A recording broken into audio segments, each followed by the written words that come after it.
Olá, eu sou o professor André Adriano, estamos trabalhando em Direito Penal Militar. Neste encontro falaremos sobre o concurso de agentes no Código Penal Militar. O concurso de agentes está lá, são só 2 artigos, mas é um tema muito importante e ele tem aí alguns detalhes que o diferenciam do Código Penal comum, e nesses detalhes é que nós precisamos ter mais atenção, precisamos ter mais cuidado, porque são aqueles detalhes que a banca costuma te pegar justamente porque são diferentes. Você vai na regra geral do Código Penal e não é assim no Código Penal Militar. Então, nós temos algumas pequenas diferençazinhas assim que não estão na base, mas estão nos detalhes, nas minúcias desse tema. Para começar, o que é o concurso de agentes? O concurso nada mais é do que mais de uma pessoa que realiza o mesmo fato criminoso. Então, basicamente, nós temos a chamada pluralidade de agentes. Sempre que você ouvir a expressão agente em direito penal, remeta imediatamente ao criminoso, aquela pessoa que pratica o fato penal, aquele agente criminoso. Então, pessoa agente criminoso, agente criminoso, agente criminoso. Joia? Então, vamos lá. Mas para começar, aí só para identificar um pouquinho aqui até as bases, são 3 teorias que buscam explicar o tal do concurso do agente, e vamos dar uma refinada aqui numa, mas já chegamos lá. A primeira é a chamada teoria pluralista, que diz que há tantos crimes quanto agentes. Cada agente responderia pelo seu crime independentemente. Essa faria uma bagunça, cada agente respondendo de um jeito, não parece muito justo. Houve uma evolução para a chamada teoria dualista, que separava 2 tipos de agentes do crime, os chamados coautores e os chamados partícipes. Ele trazia com diferenças, com punições maiores aos coautores e menores aos partícipes. Mas nós já veremos como se desenvolve hoje. E, por fim, a teoria monista que grifa na sua mente. Teoria monista, que é a regra do nosso, tanto do Código Penal quanto do Código Penal Militar. A regra, aqui está o texto do caput do artigo 53, é de quem é que a pessoa humana que de qualquer modo, independente do tamanho da contribuição, quem de qualquer modo concorre para o crime incide nas penas a ele cominadas. Aqui a redação idêntica ao artigo 29 do Código Penal.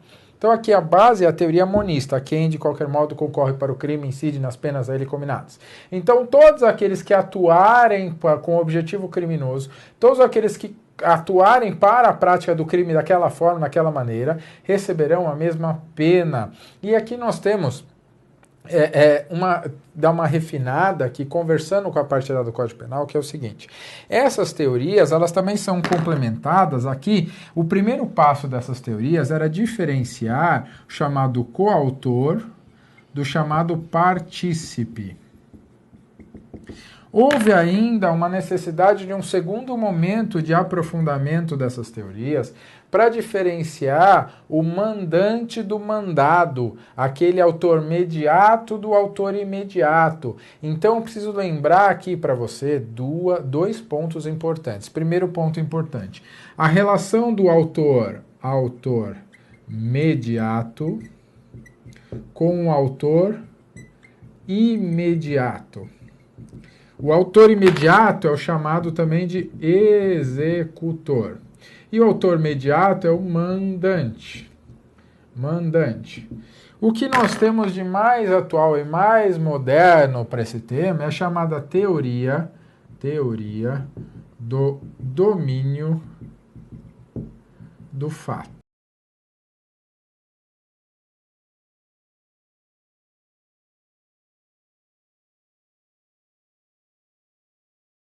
Então, tanto seria o autor tecnicamente o mandante, quanto o executor. Eles responderiam aí pelo mesmo crime, porque os 2 podem interromper a prática delitiva. Tanto o executor, quando ele vai... Imagine um homicídio que alguém paga por ele. Tanto o executor, na hora de fazer o disparo, pode falar, não vou fazer, quanto o mandante pode ligar, olha, não mate, por exemplo. Nas 2 formas, das 2 maneiras, eu posso ter aí o domínio sobre o fato. Então, será autor, de acordo com essa teoria, todo aquele que dominar o fato penal, aqui principalmente para diferenciar o autor mediato do autor imediato, joia? Aqui é o básico, só começando a nossa conversa. Agora, um dos grandes problemas de fato da nossa ideia é trabalhar esses 2 seres aqui. Porque, beleza, quando eu trabalho autor mediato e imediato, é fácil, mandante e executor, ou mandante e mandado, é só eu pensar na teoria do domínio do fato. Quem domina finalisticamente o fato é aquele que vai responder como autor, ou coautor, se forem mais de um. Então, tanto faz o que executa quanto o que manda, todos eles, de certa forma, dominam aquela ação. Mas o que as questões normalmente vão te cobrar, vem aqui comigo para o nosso iter criminis. O iter criminis nós já conversamos em outros momentos, você já viu isso na parte geral do Código Penal, já em outro encontro de direito penal militar, mas iter criminis é o caminho do crime. São aquelas fases que o crime atravessa até ele chegar na nossa consumação. O ponto final aqui, colocar um C, que é a nossa consumação, onde ele está esgotado. E várias coisas a partir desse ponto mágico aqui, que é esse momento mágico que é o início da execução, várias coisas podem acontecer. A consumação, quando nele se reúnem todos os elementos de sua definição legal, a tentativa, quando por circunstâncias alheias à vontade do agente ele não consegue atingir o objetivo, a desistência voluntária ou arrependimento eficaz. Lembrando que todos esses eles estão tanto no Código Penal quanto no Código Penal Militar. Só não vai estar no Código Penal Militar, qual arrependimento posterior não consta lá expressamente. E lembrando, também pode acontecer o crime impossível aqui. Mas bem, esse iter criminis, ele é importante que eu volte ele aqui, para a gente poder diferenciar tranquilamente quem é o coautor, que é só esse daqui, e quem são os partícipes. Vou botar aqui os partícipes. Aqui nós temos que definir, nós vamos diferenciar uns e outros através desse momento mágico. Que momento mágico é esse? É o chamado início da execução. O início da execução diferencia quem é partícipe, que fica antes desse início, daquele que é o executor, que fica depois desse início. Aí sim fica bem simples. Por quê? A primeira fase de um crime, normalmente é a cogitação, uma fase intelectual, uma fase mental que se passa na cabeça do criminoso, do agente. Então ele está lá pensando sobre o crime, fazer ou não fazer. Este momento, ele em regra, ele é impunível, ele não recebe sanção. O pensamento criminoso não recebe sanção. Imagina você no trânsito, se você já não teria cometido vários crimes só das pessoas que você quis matar no caminho do seu trabalho para sua casa, da sua casa para a escola, para o Alfa.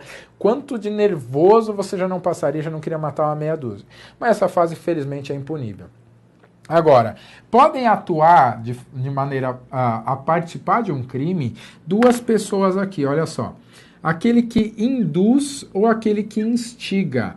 Lembrando, aqui indução você sempre pensa como mais. Indução é aquele que determina o comportamento alheio. É aquela pessoa que praticamente mentalmente obriga a outra a fazer alguma coisa. A pessoa não tinha ideia criminosa, ela estava lá olhando, aí vem o indutor.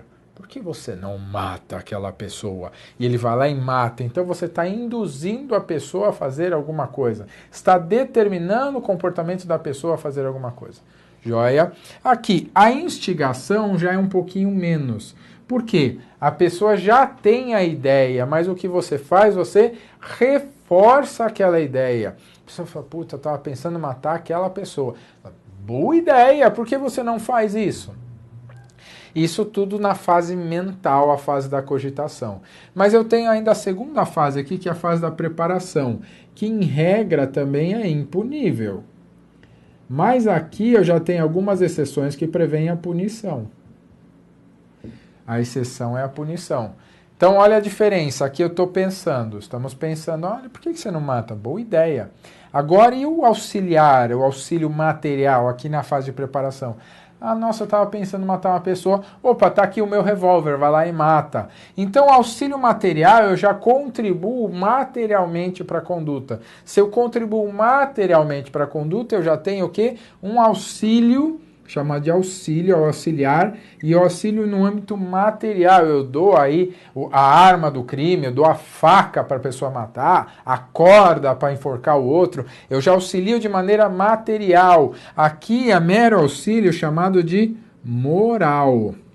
Moral porque eu estou na fase da cogitação, e aqui eu já vou para a fase material. Aqui, impunível em regra essa conduta, aqui punível excepcionalmente. Por que excepcionalmente, André? É só você pensar, por exemplo, no crime de porte de armas, quando não tiver o porte, né? Se eu já entrego uma arma ilícita para a pessoa, só isso já é uma conduta criminosa. Agora, só será coautor, só agirá no âmbito da coautoria aquele que atue na prática delitiva no âmbito da execução. No âmbito da execução, imagina o seguinte, o crime de roubo, aquele que está no carro dirigindo um veículo de fuga, ele é coautor ou é partícipe? Evidentemente, ele é um coautor, porque ele está em que fase? Execução, ele está na fase da execução. Se ele é coautor, execução. Ele já deu início aí, já começou o crime. Se ele já começou a execução do crime, ele só pode ser coautor. Se ele esteve somente na fase anterior, ele deve ser um partícipe. É óbvio que se ele esteve em todas as fases, é sempre a última que ele vai receber. Ele vai ser um coautor. Joia? Importante. Beleza, André, teoria monista, todos respondem pela apenas a ele combinados à medida de sua culpabilidade? Então é isso. O critério para aplicação da pena é a culpabilidade. Mas a ideia é que todos partem da mesma pena. Como assim, André? Vamos pegar, por exemplo, o homicídio militar no Código Militar. A pena é igualzinha do Código Penal, reclusão de 6 a 20 anos. Imagine que eu e mais 2 pessoas matamos alguém. Nós vamos receber a mesma pena. Todos que praticaram no crime incidem nas penas a mesma pena a ele combinada. Significa dizer que todos nós receberemos uma pena que vai de 6 a 20 anos. Exatamente, todos nós receberemos a mesma pena, a mesma medida de pena, o mesmo mínimo e máximo. Só que qual que é a diferença aqui? A diferença aqui é o seguinte: cada um vai ter analisado a sua individualidade. Então, um será mais culpável que o outro. Imagina que no homicídio, nós vamos lá matar, o combinado era, vamos dar um tiro na cabeça, tiro de misericórdia e vamos embora. Mas um de nós, um imbecil, decidiu dar vários tiros pela pessoa, machucar a pessoa, agredir a pessoa. Ele não merece mais pena que os outros? Merece mais pena que os outros. Então, mas ele vai receber outro crime? Não. Qual que é a diferença? Eu medindo a culpabilidade dele, é por isso que a lei me traz um patamar mínimo, aqui uma margem mínima, e um máximo aqui. Então, eu vou pegar minha régua de culpabilidade e vou verificar onde que eu encaixo essa pessoa. Eu vou verificar onde que eu ponho essa pessoa. Mais perto do 6 ou mais perto do 20? O que vai determinar é a culpabilidade, ou seja, quão reprovável foi aquela conduta. Veja, a culpabilidade é um termo plurívoco, tem vários significados. Em direito penal está tanto lá na teoria do crime, quando ele vai dizer é culpável aquele que pode ser reprovável. Beleza, já vimos, ele é reprovável. Agora a segunda pergunta em relação ao tema é: quão reprovável? Qual a medida da reprovabilidade? Qual a medida da culpabilidade? Então a culpabilidade aqui nada mais é do que uma medida da pena. Eu vou medir a pena de acordo com a culpabilidade desse agente. Quanto mais culpável, mais próxima do máximo. Quanto menos culpável, mais próxima do mínimo. Sendo que se ele não for culpável, ele não recebe pena alguma. Joia? Aqui, lembrando, o legislador no CPM, assim como no Código Penal, traz a chamada participação de menor importância. O que é isso? Ele pega essas ações aqui, a indução, a instigação e o auxílio, só essas 3, tá? Só essas 3. A coautoria não. Aí são coisas diferentes. Uma coisa é a participação antes do início, outra coisa é a coautoria. Só em relação à participação, só na participação é cabível a chamada participação de menor importância. De acordo com a lei, diz lá, só menos importância. Mesma coisa. Então, essa participação de menor importância, ela terá aí a sanção atenuada. A sanção, quando aparece atenuada, a sanção reduzida. Normalmente em 1/6. Mas eu vou ter, ficou parecendo um acento, é só um ponto, tá? É reduzida. A sanção será reduzida se a minha participação for de menor importância. Se a participação for menos importante, eu tenho uma sanção reduzida, mas só a participação, a indução, a instigação ou auxílio. A coautoria não tem menor importância. Ah, eu fiquei dirigindo o carro da fuga, eu tenho menor importância? Vai receber a pena dentro do limite mínimo e máximo, não vai ter redução de pena, ok? Vamos seguir aqui. Para terminar esta parte, nós temos algumas questões importantes aqui para nós vermos, que são a seguinte. Primeira questão relevante, a chamada comunicação das circunstâncias. Como assim, André? O Código Penal Militar, assim como o Código Penal, aqui eles são iguais, diz, olha, as circunstâncias, em regra, não se comunicam. Como assim? Diz aqui, até coloquei com asterístico, a punição dos agentes é independente. Cada um é punido de acordo com a sua responsabilidade. Joia? Logo, diz o Código, as condições ou circunstâncias pessoais são incomunicáveis. As minhas circunstâncias pessoais não se comunicam aos coautores, aos coagentes, todos aqueles que agiram, não se comunicam a princípio. A menos que essas circunstâncias sejam elementares. Como assim elementares? São aqueles elementos básicos para a própria existência do crime. Me dê um exemplo, André. O exemplo que mais aparece quando nós falamos disso, pense no crime dos crimes contra a administração pública ou contra a administração da justiça militar. Imagine um crime funcional. E aqui a elementar que mais aparece para a gente é a elementar do ser funcionário. Pega aquele crime famoso, o crime de peculato. Peculato é o funcionário público que se apropria de valores, bens ou qualquer objeto de valor que esteja sob a custódia da administração.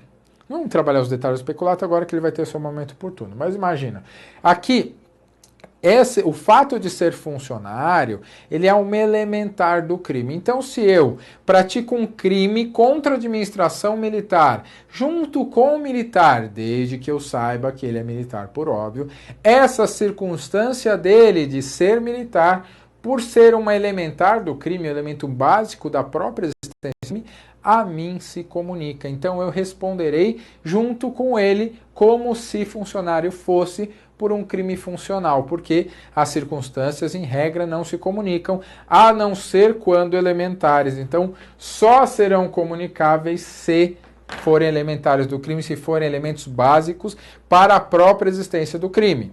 Joia? Então, se a circunstância for um elemento para existir o crime, elas se comunicam. Joia? Seguindo aqui. A lei militar traz aqui é bastante diferente, fazer aqui um desenho diferente, que é a punição desses caras, dos cabeças. Cabeças, André? Então, é da linguagem meio comum. Quem foi o cabeça daquele movimento? Quem chefiou aquele movimento? Quem que foi o cara que liderou o movimento? O cabeça. Quem que é o cabeça da coisa? Quem que é o cabeça? E o CPM prevê a figura do cabeça, olha que curioso. Essa figura vai aparecer naqueles crimes de autoria coletiva necessária. O CPM tem crime de autoria coletiva necessária. Um motim. O motim é um crime de autoria necessária, que é um conjunto de pessoas que se amotinam contra a hierarquia militar. Então, nos crimes de autoria necessária, eu tenho a figura do cabeça. Esse cabeça, ele terá sempre uma sanção agravada, ele vai ter uma pena mais alta. Por quê? Porque ele é o cabeça do movimento. E quem são esses cabeças? Bom, a lei dá aqui alguns verbos relativos a esses cabeças. Diz lá, são aqueles que dirigem, provocam, instigam ou excitam a ação. São aqueles que dão start. São os agentes provocadores. É aquele, vamos aí, vamos lá. Aquele malucão que fomenta os outros, que provoca os outros a realizar esse crime de autoria necessária. Por quê? Porque ele sozinho não consegue, nem caracteriza o tipo. Então ele faz o que? Ele provoca os colegas para juntos eles atacarem a autoridade militar. São aqueles, principalmente os crimes de autoria coletiva necessária. Com uma observação, lógico, se tiver um oficial entre os criminosos ou um inferior na função de oficial, esse oficial ou esses oficiais serão os cabeças. Se eu tiver um oficial, mesmo que ele não dirija, provoque, instigue ou excite, estando no meio de outros, ele responderá como se fosse cabeça e terá aí, o cabeça vai ter um aumento de pena em regra nos crimes em espécie, ele vai aparecer essa figura. Joia. Aqui, o artigo 54, eu vou para o fim, depois eu volto. Isso daqui está no artigo 54 do CPM. Isso daqui é muito, muito importante. E eu vou ensinar para você agora um princípio geral de direito que vai te ajudar em muitos momentos, que é o seguinte. No direito, em regra, o acessório segue o principal. Pensa na mãe pata e nos patinhos. Os patinhos acessórios, a mãe pata o principal. Onde a mãe vai, os patinhos vão atrás.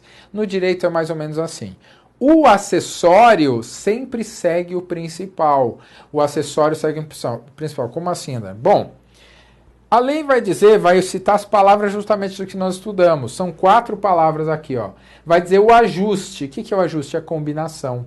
Aquela combinação que ocorre entre os coautores. A determinação. Quem determina é quem induz. A instigação, aquele que fomenta a ideia. Ou auxílio, aqui falando do auxílio material. Então, a coautoria, que é o ajuste. A determinação, que é a indução. A instigação e o auxílio somente serão puníveis, em regra, se o crime principal vier, no mínimo, a ser tentado. Se o crime vier a ser tentado, se eu colocar aquele crime em prática, ou seja, se eu ultrapassar aquela barreira do início da execução.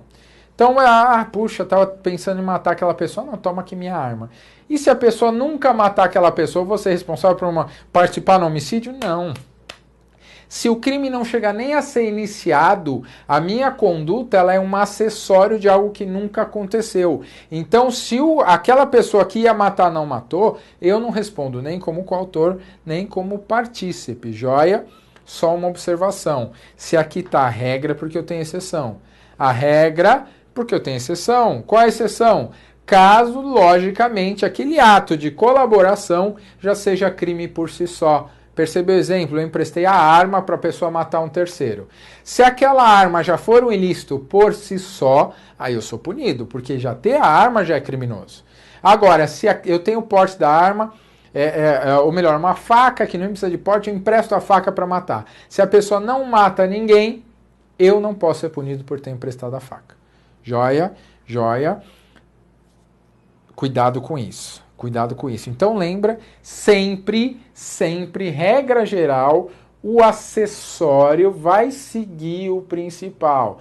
Então, se eu instiguei a pessoa, se eu induzi a pessoa, se eu auxiliei, ou se nós combinamos, se o crime nunca acontecer, eu não vou ser punido. Nossa, André, mas mesmo assim, imagine o seguinte, eu e uma pessoa combinamos assaltar um banco, eu vou ser o motorista, a pessoa pega a arma, entra no banco, a hora que ela entra no banco, ela olha, fala a caixa, fala, nossa, que caixa linda, se apaixona pela menina que está na caixa.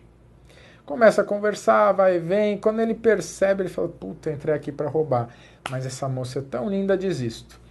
Ele sai com a arma, e eu tô lá esperando, aí entra no carro, e aí, quando você trouxe?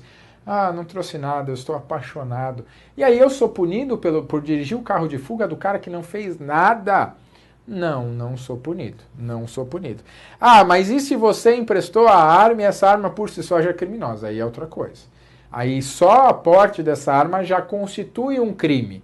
Aí é uma punição autônoma. Mas tirando esses fatos ali, assaltar com uma faca. Pode?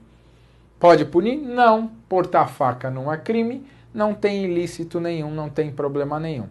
Joia? Vamos seguir aqui. Bom, no nosso CPM, nós temos aqui, já no artigo 53, 4 motivos aí de agravação de pena. Como assim agravação de pena? Está no parágrafo 2º. Agravação de pena é o aumento da pena, né? Aumento da pena. Agravar significa aumentar. Eu vou aumentar a pena em determinadas hipóteses. Ah, mas no Código Penal tem, no Código Penal tem, no Código Penal comum tem também, mas no momento específico da agravação de penas, que é lá no artigo 62 do Código Penal, tem as agravações de pena relativas exclusivamente aos crimes em coautoria. Aqui no CPM, o legislador ouviu por bem já tirar da parte de cominação de pena, já colocou junto com esse pedaço aqui, já incluiu junto com a coautoria as 4 formas de agravação de pena ou 4 motivos. Vamos a eles. Terá a pena agravada, que esse agravamento ele não tem um valor fixo em lei, parte sempre do valor de 1/6. Então, inciso 1. Terá agravação, terá a pena mais grave aquele agente que promove ou organiza a cooperação no crime. O promotor ou organizador da cooperação. Aquele cara que une as pessoas. Há pessoas que unem, né? Você chega perto, aquela pessoa une essas pessoas. Bom, se promover ou organizar aí a cooperação no crime, essa pessoa vai ter um aumento de pena. Ah, André, e se ele for o cabeça? Aí não, eu não posso cumular aumento pelo mesmo motivo. É o chamado princípio do ne bis in idem ou vedação ao ne bis in idem. Se ele for o cabeça, já não entra aqui.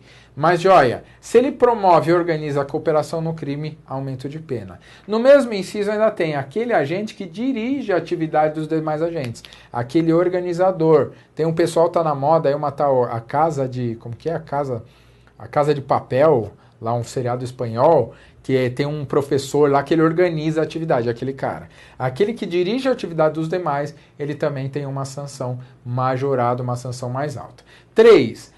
Recebe mais pena aquele que coage outrem à execução do crime, que obriga alguém a praticar o crime. Essa pessoa merece, obviamente, mais pena. Na sequência, também aquele que instiga ou determina. Aqui nós estamos aí no momento mental. Instiga ou determina, 2 tipos de pessoa. Ou alguém sujeito à autoridade. Então, por exemplo, instiga ou determina o seu próprio filho, que está sujeito à sua autoridade. Ou instiga ou determina o seu subalterno. Ah, André, mas não vai ser cabeça? Cabeça, aqueles crimes de autoria coletiva necessária. Nos outros crimes, não necessariamente. Então, aqui, o superior hierárquico que determina aquela pessoa inferior hierárquica a fazer tal crime. Ou então, que instiga ou determina a pessoa não punível. Não punível por quê? Por sua condição ou qualidade pessoal. Nós temos tanto os inimputáveis, que não podem ser punidos em quaisquer crimes, como, eventualmente, num ou outro crime, pessoas que não podem receber a punição por aquele crime. Joia? Terceiro e último aqui, também terá a sua pena agravada, terceiro não, quarto, não sabe contar, animal. Quarto e último, terá a pena agravada aquele que executa o crime ou participa do crime mediante paga ou promessa de recompensa. Então, aquele que recebe para praticar um crime, ele vai ter uma coautoria necessária, por óbvio que se ele está recebendo, a pessoa é autora e ele que está recebendo também. Então, essa pessoa que recebe, que pratica o crime aí por dinheiro, terá aumentado a sua pena. Lembrando, em homicídio mediante paga, eu vou ter os 2 aumentos, ou qualificar o homicídio e vou ter aumento aqui? Não. Um mesmo motivo pode aumentar a pena uma única vez. Então, no homicídio, é claro que vai ser um homicídio qualificado, não vai ter esse aumento, porque já faz parte do próprio crime. Joia? Vamos fazer aqui uma questãozinha para ver se ficou tudo claro. Uma questãozinha aqui da CESP. Diz lá, o Código Penal Militar, ao estabelecer que aquele que de qualquer modo concorre para o crime incidirá nas penas a ele cominadas, adotou em matéria de concurso de agentes a chamada teoria monista. Essa questão aqui está correta. A teoria monista, ela foi adotada tanto pelo CPM quanto pelo Código Penal Comum. É a teoria pela qual todos que praticam o mesmo crime recebem a mesma pena. Nossa, ficou feio esse todos aqui. Todos que praticam o mesmo crime, olha aqui. todos que praticam o mesmo crime recebem a mesma pena, sejam coautores, sejam partícipes. Com uma observação aqui que o partícipe pode ter uma participação de menor importância. Então era essa a questão. Agradeço a atenção e bons estudos.